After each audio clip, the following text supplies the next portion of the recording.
చారు ఆద్య దగ్గరికి రాగానే నిన్ను చంపేస్తానే నువ్వా ఇదంతా చేసింది అని ఆద్య చారు గొంతు పట్టి నులిమేస్తూ ఉంటుంది. ఏయ్ వదలవే అంటూ చారు ఆద్యని విదిలించేసుకుంటుంది. చూడు ప్రాణానికి ప్రాణంగా ప్రేమించిన శ్రీనుబావుని నాకు దూరం చేయాలని చూస్తే నేను చూస్తూ ఊరుకుంటానా? నువ్వు అంటూ ప్రాణాలతో ఉంటేనే కదా శ్రీనుబావ నీకోసం ఎదురు చూసేది. నిన్ను చంపి పడేస్తాను. శ్రీనుబావుని నా సొంతం చేసుకుంటాను అని ఆద్యని తోసేసి చారు అక్కడి నుంచి వెళ్ళిపోతుంది. తరువాత రామలక్ష్మి కోసం శౌర్య తానే స్వయంగా వంట చేసి క్యారేజర్ పట్టుకువస్తాడు. అయితే పిఏ శౌర్యని లోపలికి వెళ్ళనివ్వకుండా సార్ మేడం బిజీగా ఉంటారు, మీరు ఫోన్ చేసి వెళ్ళండి అని చెప్పడంతో ఉండు నేను ఫోన్ కార్లోనే మర్చిపోయాను అని శౌర్య కార్ దగ్గరికి ఫోన్ కోసం వెళ్తాడు. అయితే ఈ లోపలే ఆ పిఏ పాయసంలో విషం కలిపేస్తాడు. శౌర్య ఫోన్ తీసుకురాగానే మేడం ఫ్రీ అయిపోయారు, మీరు వెళ్ళొచ్చు సార్ అని చెప్పి శౌర్యని లోపలికి పంపిస్తాడు. రామా నేనే నీకోసం స్వయంగా తయారు చేసి తీసుకువచ్చాను తినరామా అని శౌర్య చెప్తుంటే ఏంటో అంత ప్రేమ పుట్టుకు వచ్చింది అని రామలక్ష్మి అంటుంది. అంటే గుళ్ళో మేడం గారికి కోపం వచ్చిన సంగతి నిజమే అనుకో, అందుకేలే ఇదంతా ఏదైనా అనుకోరామా, ముందు తింటావా లేదా అని శౌర్య అంటే అయితే ఈ 2 బాక్సులు మీరు తినండి, ఈ 2 బాక్సులు నేను తింటాను అని రామలక్ష్మి అంటుంది.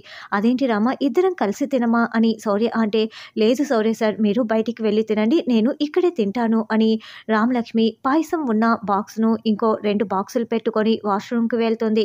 చేతులు కడుక్కొని వచ్చే లోపల పిల్లి పాయసం తినేసి అక్కడ చచ్చిపడి ఉంటుంది. అంటే ఈ పాయసంలో విషం కలిసిందా, అందుకే ఈ పిల్లి ఇలా చచ్చిపోయిందా అని అనుకుంటూ శౌర్య సార్ అని కేకలు పెడుతూ శౌర్య సార్ మీరు అసలు తినకండి, ఈ పాయసంలో విషం కలిసింది చూడండి పిల్లి ఎలా చనిపోయిందో అని రామలక్ష్మి చూపిస్తూ ఉంటుంది. అయ్యో రామ విషం కలవటానికి ఛాన్సే లేదు అని శౌర్య అంటే శౌర్య సార్ అసలు ఏం జరిగిందో చెప్పండి అని రామలక్ష్మి ప్రశ్నల మీద ప్రశ్నలు వేయటంతో నేను ఫోన్ మర్చిపోయి వచ్చాను, పిఏ నన్ను లోపలికి పంపివ్వకుండా మేడం బిజీగా ఉన్నారని కాసేపు ఆపాడు అని చెప్పటంతో అయితే ఖచ్చితంగా పిఏనే విషయం కలిపి ఉంటాడు అని రామలక్ష్మి పసిగట్టేసి అయినా పిఏ మిమ్మల్ని నా దగ్గరికి రానివ్వకుండా అడ్డుకోవటం ఏంటి, మీరు నా హస్బెండ్ అని తెలిసిన తర్వాత కూడా వాడికి ఎంత ధైర్యం ఇలా ఆపడానికి అని వెంటనే పిఏని పిలిచి ఏంటి లంచ్ చేసేసావా అని అడగటంతో ఇంకా చేయలేదు మేడం అని అతను అంటాడు. అయితే ఇదిగో ఈ పాయసం తిను అని రామలక్ష్మి అంటే వద్దు మేడం నేను లంచ్ చేసి వచ్చాను, మీకు అలా వినపడింది అని కవరింగులు చేస్తూ ఉంటాడు. మరి అదిగా తింటావా తినవా అని రామలక్ష్మి బలవంతం చేస్తూ ఉంటే వెంటనే అతడు ఆ పాయసపు గిన్నెని విసిరి కొట్టేస్తాడు. అంటే ఇందులో విషం నువ్వే కలిపావు కదా, మరి అదిగా నిజం చెప్తావా లేదా, అయినా నా భర్తని తెలిసిన తర్వాత కూడా అతన్ని వెయిట్ చేయించడానికి నీకు ఎంత ధైర్యం, చెప్పు విషయం నువ్వే కదా కలిపింది, ఎందుకు ఇలా చేస్తున్నావు, నాకు ముందు నుంచి నీ మీద డౌట్గా ఉంది అని వాడి చెంప పగలగొట్టి షర్టు కాలర్ పట్టుకోగానే మెడ దగ్గర కొంచెం గాయాలు కనిపిస్తాయి. అంటే మొన్న రాత్రి ముసుగు పెట్టుకొని నాపై దాడి చేసింది కూడా వీడే అని అనుకుంటూ ఏంటి గాయాలని ప్రశ్నిస్తూ ఉంటుంది. నిన్న నేను నా వైఫ్ గొడవ పడ్డామని అబద్ధాలు చెప్తూ ఉంటాడు.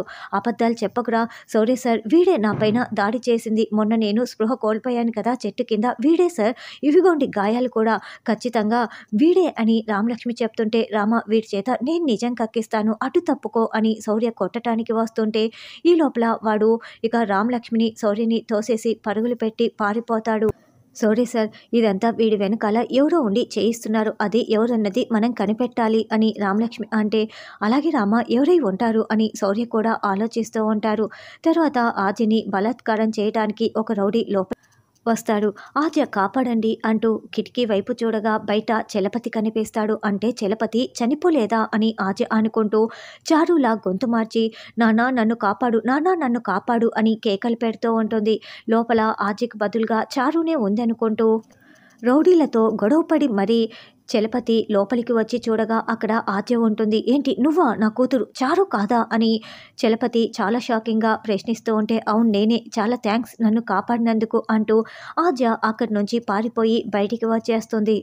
తర్వాత రామలక్ష్మి శౌర్య ఇంటికి వచ్చి ఎవరో కావాలని ఇలా కుట్ర చేస్తున్నారు అని ఆఫీస్లో జరిగిన విషయం మొత్తం కూడా ప్రమీల అస్మిత అందరికీ చెప్తూ ఉంటారు.